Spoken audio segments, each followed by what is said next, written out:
Oke, gimana caranya kita bisa mencontek iklan kompetitor dengan menggunakan tools dari Facebook Ads Library?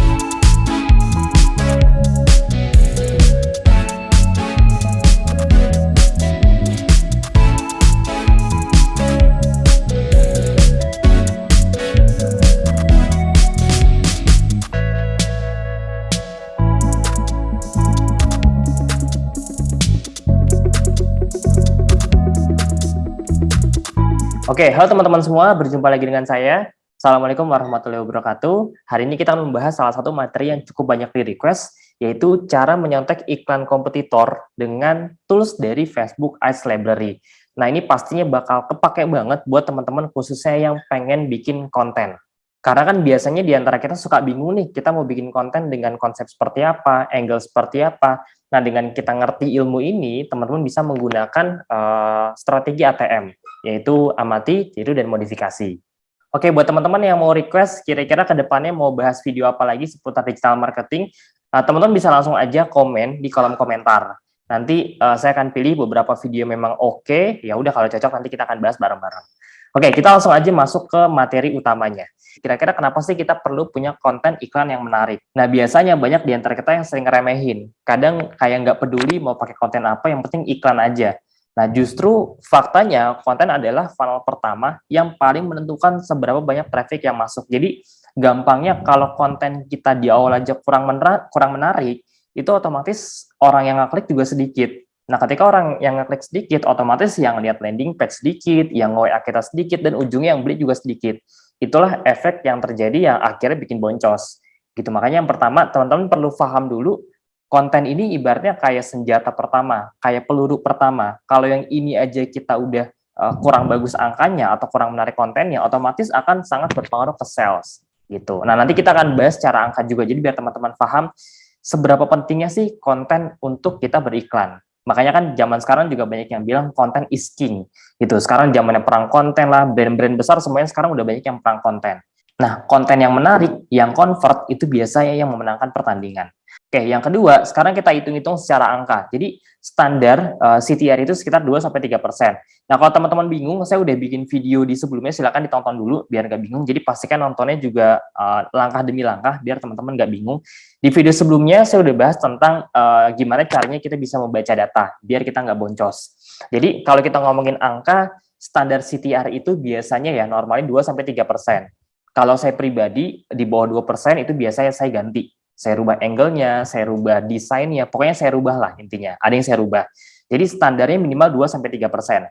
Nah, lebih tinggi, lebih bagus. Nanti saya kasih analoginya biar teman-teman bisa lebih paham. Ini saya ngomongin angkanya dulu. Nah, gimana kalau kita bisa naik jadi 5-6%? Nanti biar kebayang teman-teman juga saya akan bongkar dashboard-nya. Nah, ini artinya kalau CTR kita naik jadi 5-6%, berarti naik 2 kali lipat atau 100%. Oke, contoh paling gampang. Misalnya, dengan iklan A, teman-teman kontennya itu ada 10.000 orang yang ngeklik. Terus kita ganti jadi iklan B, yang tadinya 10.000 jadi 20.000. Nah, efeknya apa? Ini cuma gara-gara konten ya. Bisa jadi karena headline-nya, bisa jadi karena copyright yang di kontennya, bisa jadi karena angle-nya. Pokoknya apapun seputar konten, kalau ada hal kecil yang kita rubah, itu efeknya bisa kemana-mana. Jadi jangan pernah meremehkan konten, karena konten ini ibaratnya kayak senjata pertama.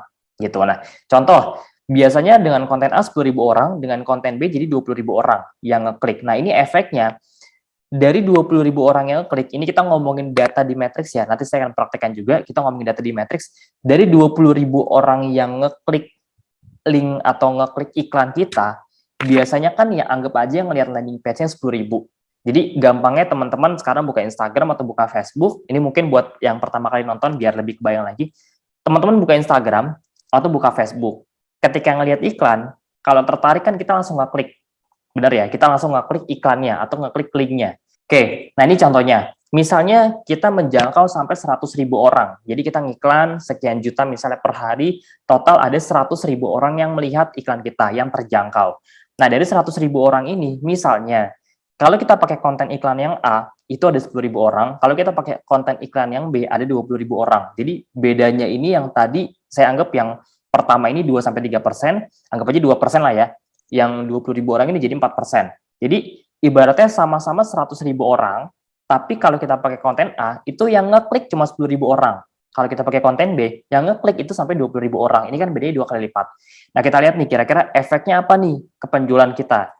Contoh, jadi biar teman-teman kebayang kalau kita lagi buka Instagram atau Facebook, kan biasanya kalau kita kena iklan atau kalau kita ngeliat iklan, kan biasanya kita langsung ngeklik ya. Ya kan, ngeklik, tertarik, lihat landing page-nya atau lihat website-nya, masuk ke WA atau masuk ke Instagram, langsung beli. Nah, ini anggap aja ada 10.000 orang yang udah ngeklik. Oke, itu konten pertama. Nah, konten yang kedua, ada 20.000 orang yang udah ngeklik iklan kita. Oke, nah kita ambil contoh yang kedua, yang 20.000 orang. Dari 20.000 orang ini yang ngeklik, biasanya kan nggak semuanya masuk landing page. Nah, ini view konten ya, ini saya singkat view konten. Dari 20.000 orang yang ngeklik, biasanya ada 50%-nya. Ini sebenarnya detailnya saya udah bahas di video sebelumnya, jadi teman-teman tonton dulu biar lebih paham lagi. Ini saya lebih ngerangkum aja. Dari 20.000 orang yang ngeklik, ada 10.000 orang yang ngelihat landing page. Karena kan nggak semua orang yang ngeklik, tapi masuk ke landing page. Ya kadang mungkin ngeklik, karena sinyalnya kurang bagus, ya akhirnya nggak jadi buka. Ngeklik, terus tiba-tiba lagi di jalan, lagi lampu merah, nggak jadi buka. Jadi banyak alasannya. Nah, kita anggap aja 50%. Dari 20.000 orang yang ngeklik, yang lihat landing page itu sekitar 10.000 orang. Nah, dari 10.000 orang ini yang lihat landing page, biasanya itu sekitar 20%. Jadi sekitar 2.000 orang, dia tertarik, ngeklik WA, dan dia ngechat. Entah chat atau isi formulir, pokoknya dia tertarik lah. Biasanya 10-20%. Dari 2.000 orang, yang beneran ngechat, kalau masuk ke WA ya, ini dari pengalaman saya pribadi, dari KPI saya, itu 1.000 orang. Jadi ngeklik tombol WA, kan nggak semuanya masuk ke WA. Ada yang cuma ngeklik tapi nggak klik enter, macam-macam ya. Anggap aja cuma 1.000 orang. Nah, dari 1.000 orang ini, yang closing misalnya 100 orang. Jadi omsetnya total, kalau jual produk harga 200.000, berarti yang closing 100 orang, 10% ya dari chat, dikali 200.000, sama dengan 20 juta. Kalau link kliknya 20.000, lihat yang poin yang atas ya, ini kalau yang ngekliknya 20.000 orang. Kalau 10.000 orang, itu cuma 10 juta omsetnya. Jadi maksud saya teman-teman bayangin, cuma gara-gara konten iklan, beda omsetnya itu 2 kali lipat. Kalau teman-teman terbiasa dengan omset 10 juta, cuma ngeganti konten iklan, itu bisa jadi 20 juta. Gimana kalau omsetnya 100 juta? Cuma ngeganti konten iklan, itu bisa jadi 200 juta. Cuma gara-gara konten iklan. Ini kita belum memperbaiki yang lead-nya, view kontennya, closing rate admin itu belum termasuk. Ini kita baru ngomongin kontennya aja. Jadi kebayang ya, seberapa penting kita harus punya konten yang menarik. Nah, itu poin utamanya. Oke, sekarang kita coba masuk ke prakteknya. Oke, jadi yang pertama teman-teman tinggal buka aja Facebook Ads Library di Google ya. Kita buka Google dulu, ketik aja Facebook Ads Library.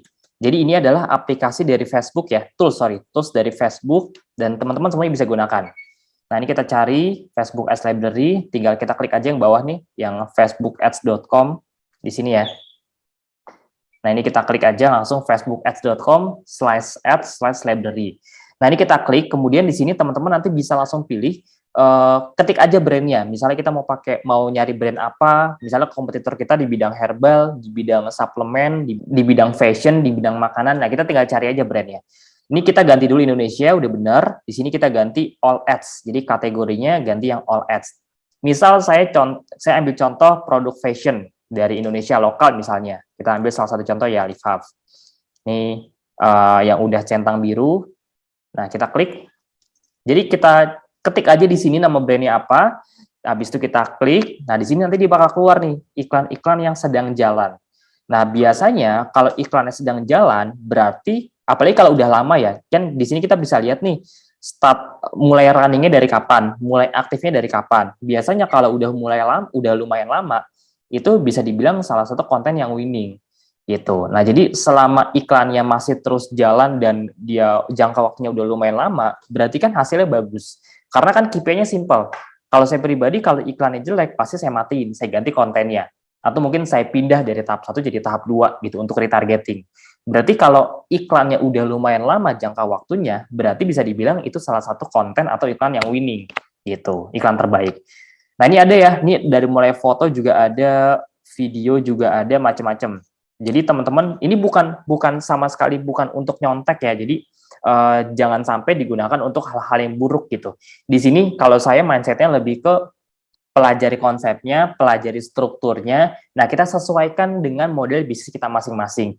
Jadi, jangan digunakan untuk konotasi negatif, dicontek plek-plekan lah. Jangan sampai ada tujuan seperti itu. Karena gimana pun kalau kita gunakan cara-cara yang kotor dalam bisnis, ya rezeki kan udah ada yang ngatur. Jadi, pastikan gunakan tools ini dengan sebaik mungkin. Jangan dicontek plek-plekan, kalau saya justru saya jadikan sebagai bahan untuk memperluas insight. Jadi biar saya bisa dapat insight, oh konsepnya kayak gini, nanti saya sesuaikan dengan model bisnis saya, kayak gitu kurang lebih. Oke, ini banyak contohnya ya, jadi teman-teman bisa langsung klik aja, bisa buka aja di sini, ini banyak banget, tinggal disesuaikan aja dengan produk masing-masing. Kita lihat yang lain, misalnya produk makanan, Burger King. Ini misalnya teman-teman ada yang punya bisnis di bidang makanan, nah kita lihat, kira-kira konten brand-brand besar tuh seperti apa sih? Nah ini dia ya, Burger King Indonesia. Nah ini beberapa konten yang mereka gunakan. Tapi ini disesuaikan ya, balik lagi ya, karena kan Burger King ini bisa dibilang brand besar. Beda dengan brand-brand yang mungkin masih UKM gitu. Jadi mungkin kita bisa ambil dari sudut pandang, oh fotonya bagus atau menarik, oh promonya menarik dan lain sebagainya. Oke, jadi jangan plek-plekan dicontek karena tiap bisnis itu ya beda-beda. Walaupun misalnya sama produknya, tapi biasanya ada aja angle yang bisa kita tonjolkan dibandingkan kompetitor. Kayak gitu. Oke, contoh lain lagi di bidang suplemen. Misalnya salah satu contoh suplemen kesehatan, kita lihat ya. Nah, ini kita klik, misalnya Evolin. Nah, ini kita bisa lihat, kalau teman-teman pernah nonton video saya sebelumnya, teman-teman akan paham gimana cara bikin konsep konten dengan awareness, consideration, sama conversion. Nah, rata-rata konten yang dibikin sama brand-brand besar, termasuk ya UMKM juga, apalagi emang brand-brand yang sudah terkenal dan pertumbuhannya sangat signifikan, biasanya konsep kontennya itu mereka banyak pakai konsep konten yang awareness, consideration, plus ada conversionnya juga gitu. Nah, untuk lebih detailnya teman-teman bisa langsung tonton aja nih. Jadi ini kan kita bisa play ya, kita tinggal klik play aja di sini. Nah, ini ada suaranya, cuma karena saya mute, ini aslinya ada suaranya. Jadi teman-teman tinggal cek aja konsep kontennya seperti apa sih, tinggal kita sesuaikan dengan model bisnis kita masing-masing. Yang jelas kalau yang dari saya lihat, mereka rata-rata pasti ada diselipin awareness, consideration, sama conversion-nya. Mungkin ada penambahan influencer agar bikin brand mereka lebih terpercaya. Gitu. Oke, nah itu gambaran besarnya teman-teman. Sekarang tinggal kita sesuaikan aja. Kira-kira kita produknya di bidang apa, kita cari kompetitornya, khususnya yang memang brandnya udah lumayan besar. Nah, kita pelajari deh cara dia bikin konten. Pelajari, amati, kita modifikasi, kita sesuaikan dengan model bisnis kita masing-masing. Oke, sekali lagi saya ingetin, disclaimer, tujuannya bukan untuk nyontek iklan, bukan untuk contek plek-plekan sebagai plagiat, tapi di sini teman-teman harapannya bisa dapat insight tentang konten atau ide tentang konten yang nantinya akan disesuaikan dengan model bisnis masing-masing. Sip, itu aja. Terima kasih banyak. Kalau teman-teman pengen request kita mau bahas video apa lagi, silakan langsung komen aja di kolom komentar. Oke, terima kasih banyak sudah nonton video ini sampai selesai. Sampai jumpa di video berikutnya. Assalamualaikum warahmatullahi wabarakatuh.